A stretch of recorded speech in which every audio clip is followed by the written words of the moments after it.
Everyone, welcome back to my channel. Today we are going to discuss the Infosys interview question answer which asks on the 19 March walk-in drive. So let's begin. The first question is, how does the hash map differ from the hash table? So basically in Java both hash map and the hash table store a key value pair, but they have a key difference in the term of performance synchronizations and the handling issue. Hash map is a faster but not thread safe, whereas hash table is a thread safe but it is slower as compared to the hash map. I will give a real life example like think of a teacher attendance register where roll number are stored with a student name, and if it's simple notebook then student can access anytime. It's like a hash map. But if it's locked in the teacher's drawer and only one student can check it at a time, it's like a hash table. You understand the real life example for the hash table and the hash map. Now we will see the difference between the both of them. Like synchronization, hash map is not synchronized, means multiple thread can access it at the same time, making it faster. But hash table is a synchronized, means only one thread can access it at a time, making it slower. Performance wise, hash map doesn't have synchronization, so it performs better in a single threaded application. But hash table being synchronized, so it is slower as compared to the hash map. Null value means hash value allow only one null key and multiple null value, but hash table does not allow null key or the value. Now the question is when to use hash map and when to use hash table. So if we need a fast performance and we don't care about the thread safety, so that time we will use the hash map. But if we are working with a multiple thread and we need synchronization, that time we use the hash table. I hope you guys you understand the difference between hash map and hash table, and also I have given the real life example like a attendance notebook in a class. Now the next question is, how do you initialize page object in a page object model? So let's see its answer. Basically in Selenium page object model, we use the page factory class to initialize web element in a page class, which help the managing locator efficiently and which improve the code readability.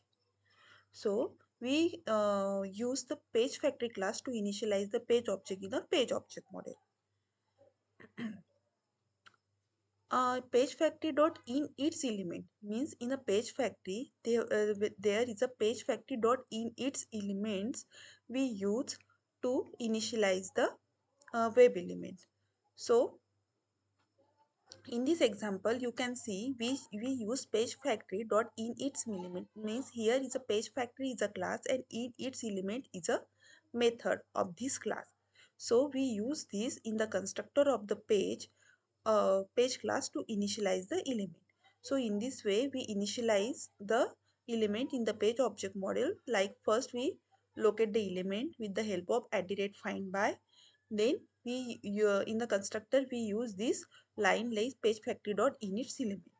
Now we see it's a explanation like @find by means this locator locate the username field, and page factory dot init elements here we have to pass driver dot dismiss initialize all element in the class. So now the question is what happen when if the we can't use the page factory class in the page object model. So that time we have to manually initialize the element like this, and it is not recommended approach because it is longer and the less readable, because every time we use the element we have to call the driver.find elements method which make the code repetitive, and it is also difficult to maintain the project group. So it is a recommended approach. We have to use the page factory class and its method in its element. Now the question is how to explain this question in the answer. So basically we have to answer like in the page object model means POM, we initialize the page object to avoid the repetitive driver.find elements call. Therefore that we use a page factory class and its method in its element. So And if the interviewer asks the real life analogy about the page object model, so we have to tell them like just like a TV remote needs to be linked to the TV before use, web element need to be initialized before interacting with them in the Selenium. Like that. Now there is a some more question is formed in this question. I will tell you one by one. The first question is why do we use the page factory? So because page factory help in the reducing repetitive code, it improve the readability and efficiently initializing element using lazy loading. So we use the page factory. Now the next question is, can we use page factory.init element in the static element? So its answer no, because page factory.init element method initialize instance variable and the static method do not allow the instance variable. Next question is, what is at the rate find by annotation? So it is used to locate the web element without using driver.find elements method in the page object model. So is the page factory is a mandatory approach? So no, but it is highly recommended because it make a code clean and easy to maintain. Now the next question is, how do you run the test in the parallel in the test engine? So let's see its answer. In a test engine, we can run test in the parallel by by configuring the testng.xml file, and these allow multiple test method classes or suite to run the same time, which reduce the execution time. So basically testng allow the parallel execution at a three level. The first is a method, then class and the test. At the method level, it run the test method in the parallel within the same class. At the class level, it run the test classes in the parallel, and at the test level, it run the different test cases from the different classes in the parallel. Now we will see one by one. So first is the running test in the parallel using the test.xml file. So running test method in parallel means it run the all test method in a single class will run in the parallel. So it is based for testing independent method within the same class. As you see in the testng.xml file, we have to here write a parallel equal to method, because here we are running the methods in a parallel within the same class. So here we have to give the attribute parallel equal to, and its method, its value is a method, and this will run the test A and the test B parallelly at a same time in the different thread. Now the next is the running the test classes in the parallel, which run the different test classes will run at the same time. As you see here, we are giving the attribute parallel equal to its value is classes. So in this class login test and the class search test will run at the same time in a different thread. The last is a running test suite in a parallel, which run multiple test suite in parallel, and it is based for executing different test cases for the multiple suite at the same time. Here we have to give the attribute value equal to test. Here you are seeing this, and it's after executing this xml file, test1 suite and the test2 suite will run at the same time, which improve the execution speed. Now in the interview we have to explain its answer like this. TestNG allow us to run the test in parallel by modifying test.xml file and using the parallel attribute with a thread count. Uh, just like a restaurant, we with multiple chefs can prepare different dishes at the same time. Like this, test engine can run multiple tests at once, which reduce the execution time. We can configure parallel execution at the method, class, or the test level in the test.xml file. For example, running test method parallel look like this. Where is the running test method? Uh, this is the running test method parallel. In this way, we have to explain this question's answer. Now the question is formed like, what happens if we don't set a thread count? So test engine will use a single thread, means test will run sequentially. Now the next question is parallel execution possible without testng.xml? So yes, we can use that time data provider annotation with a parallel equal to true to achieve the parallel execution. This question is also important. And what is the base thread count to use? Means if the interviewer asks also this question, so I will cover. So I am covering this question also. The question is what is the base thread count to use? So it's depend on the system resources, but a good practice is set to the equal or less than the number of processor core. And the next question is what if we want to run the test on the multiple browser in the parallel? So we can use the added parameter annotation in the test ng along with the parallel execution to run the test on the different browser. Like this. So this question cover all these question. So guys, I have I make a one notes which contain 2000 plus interview question for the Selenium, Java and the manual testing. Recently, I make a API testing using Postman notes which contain the interview question and its answer. If you want these notes, I am sharing this link in the description and the comment box also. So please go through this link and share your feedback. These notes contain 2000 plus interview question for the Selenium manual testing Java. I am giving its link in the description box. Now the next question is how do you create a testng.xml file? So let's see its answer. A testng.xml file is a configuration file in the testng which help us to define the which test class should run in what order and with what setting, means parallel execution, group wise or parameter wise. So it allow us to execute multiple tests easily. Now our question is how do we create a test.xml file? So basically there are the two ways to create testng.xml file. One is a manually and the second is a automated. So first we see the manually create testng.xml file. So in that we have to right click on the project name in a Eclipse or IntelliJ, and then we have to select a new file and we name as a and we have to give the name as the file is a testng.xml file, and we have to write the configuration inside like suit name, class name, test name. And the second is a in that XML file, 1 minute. So in this XML file, suit define a suit like this is the collections of the test cases, and the test define a represent test means it can have a multiple test cases inside.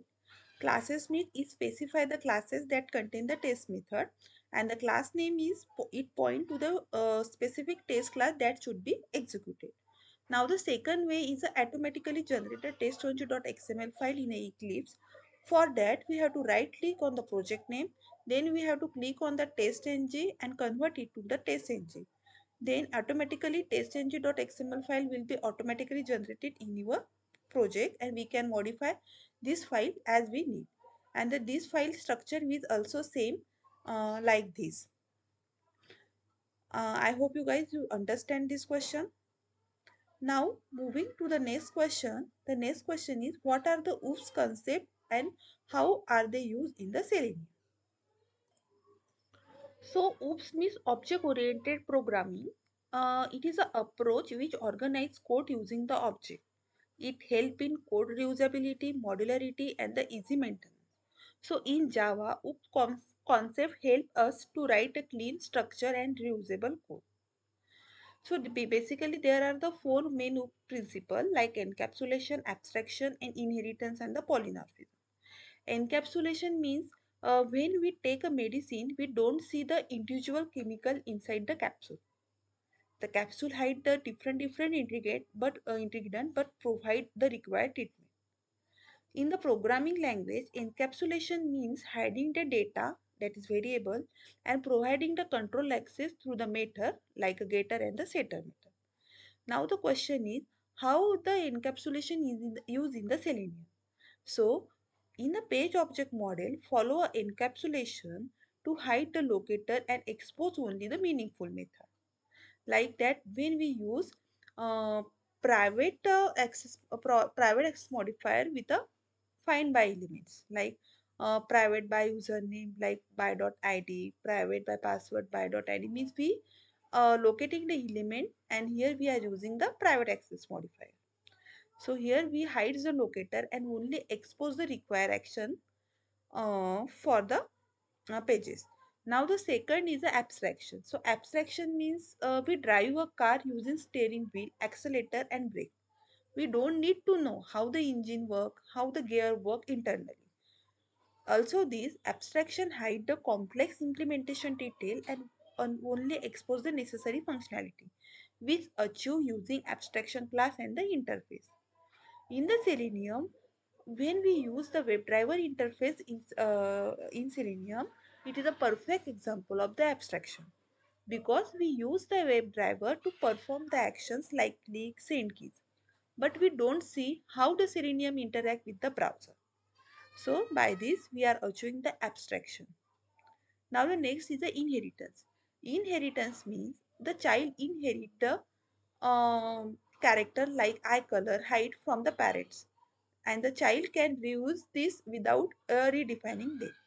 In the programming meaning, inheritance allow a class to acquire the properties and the method of another class, which achieve using the extend keyword.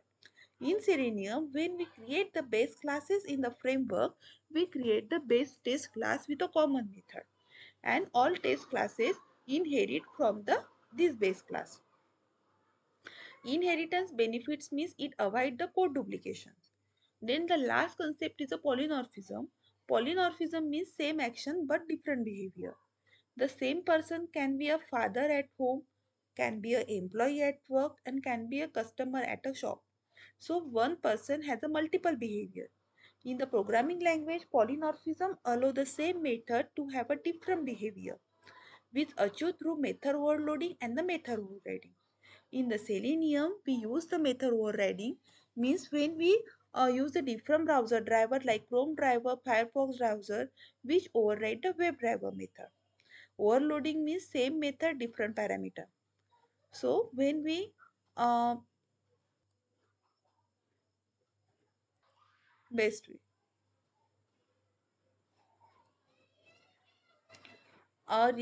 To better understand a real life example, we will take a real life example like encapsulation means capsule medicine, abstraction means we are driving a car, inheritance means father and son relations, and the polymorphism means one person different role. So I am trying to give a best explanation to understand you. So I hope you understand all this question. Now the next question is explain the difference between find element and the find elements method. Guys, I have gathered the 2000 plus interview questions for the Selenium manual and the Java and the API testing using Postman. I have gathered these questions from the different platforms like LinkedIn, WhatsApp group, Telegram group, and the other platform. And I have tried to provide the best answer to this to all these questions. So if you have these notes, I am giving its link in the description and the comment box. So go through this link and share your feedback about these notes. Now moving to our question, and our question was explain the difference between find elements and the find elements method. So find element means it find the first matching web element on the web page, and the find elements means it find the all matching web element and return the list of the web element. So I hope guys this is you understood this difference find elements and the find elements method. So find elements return type is a single web element, and the find elements return type is a list of web element. It find the only first matching element, and the find elements find the all matching web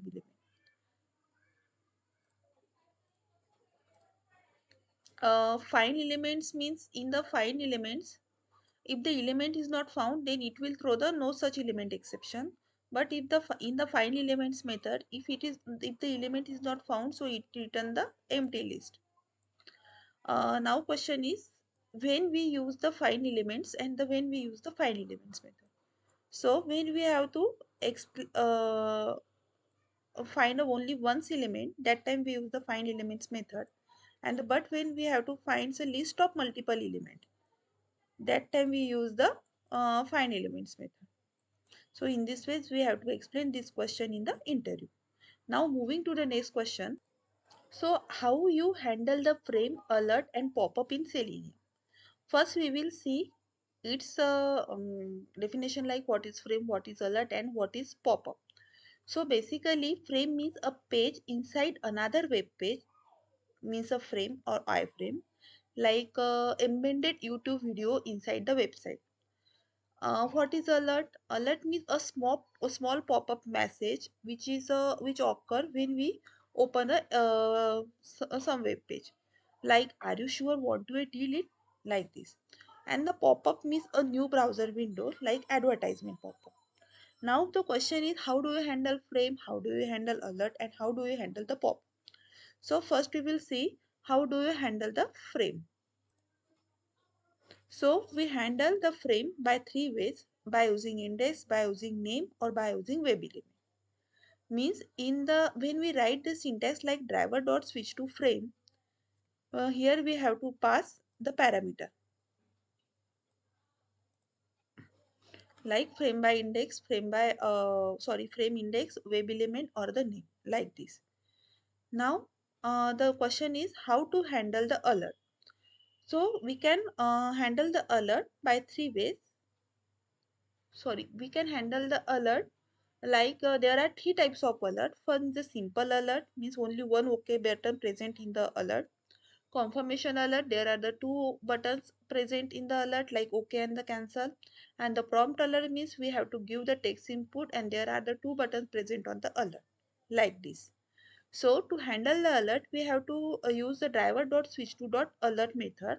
And to handle this OK, cancel and enter the text button, there is a method like alert dot accept, alert dot dismiss, alert dot send keys, like this method. So first we have to use alert equal to driver dot switch to dot alerts, means we are switching to the alert. Then for simple alert we have to call alert dot accept method. For confirmation alert means to click on the cancel, we use the alert dot dismiss method. And the prompt alert, as we have to enter the text by using alert dot send keys. And for the OK button, alert dot accept, like this. Now the second question is, how do you handle the pop-up in the same Selenium? In the Selenium. So to handle the pop-up in the Selenium, there are the several ways means ways. So first we have to get the main window handle, then we have to get all window handles, switch to pop-up window, perform action and the close pop-up, and switch back to the main window, like this. We have to handle the pop-up. Let me, okay, like this. First, we have to get the main window handle. For string main window equal to driver dot get window handle, means it will give the main window handle. Now mm, we have to take the all window handles by using driver dot get window handle. So it return the web elements list. For that we are using the set of string method. Then one by one it will switch to the one by one window, like this. And after that, back to the parent window, we are using driver dot switch to window, and here we are passing the main window element. Now the next question is, what is the difference between final, finally and the finalize? So basically final keyword means a modifier that makes variable, method or the classes unchangeable, means it is a constant. Finally means it is a block which use the try catch in the exception handling. And the finalize is a method used by the garbage collector before cleaning the object. It is used in the garbage collection. If the interviewer asks, give the real life example. So final is like a school rule book, means fixed rule that cannot be changed. Finally is like a school bell, always rings at the end of the day. And the finalize means is like a cleaning staff which clean up the when student leaves, like this. we have to explain the answer like final, final and finally. I hope you guys you understand all these questions. So if you like my content, so please share, subscribe, and also if you have any doubt, please write in the comment box. I will discuss this question in the next video sections. So if you have any doubt, please write in the comment box. And if you have the notes, so I am giving its link in the comment box and the description box. So please go through this link and share your feedback with this link. The notes contain Selenium, Java, and the manual testing interview question. Also, recently I have created API testing using Postman interview question, which is beneficial up to 4 out of 5 year experience. These notes contain the basic interview question, intermediate interview question, advanced interview question, project level interview question. Means these notes contain all the questions related to the interview. So I am also giving its link in the comment box also. It's a API testing using Postman. And if you have these notes, please go through this link. Thank you. Thank you for watching this video. Please support my channel and please do like, comment and share the video if you like. Thank you. Thank you once again.